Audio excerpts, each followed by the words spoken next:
Hello guys, कैसे हैं आप। मैं आशा करती हूँ आप अच्छे होंगे, स्वस्थ होंगे, मस्त होंगे। आज मैं आपके सामने परिक्रमा कितनी करनी चाहिए का वीडियो लेके आई हूँ। चलिए चलते शुरू करते हैं। Late started. पहला, भैरव जी की 3 परिक्रमा की जाती है। दूसरा, शनिदेव की 7 परिक्रमा की जाती है।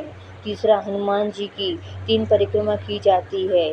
चौथा, श्री गणेश जी की 3 परिक्रमा की जाती है। पाँचवा, पीपल के वृक्ष की 7 परिक्रमा की जाती है। छठा, भगवान कृष्ण की 4 परिक्रमा की जाती है। 7, भगवान विष्णु की 4 परिक्रमा की जाती है। 8, भगवान श्री राम की 4 परिक्रमा की जाती है। 9वां, माँ दुर्गा की 1 परिक्रमा की जाती है। 10, शिव जी की आधी परिक्रमा की जाती है। मन करे तो जय श्री महाकाल जरूर लिखना। अगर आपको मेरा वीडियो अच्छा लगे तो मेरे चैनल को लाइक, शेयर, सब्सक्राइब करना ना भूलें।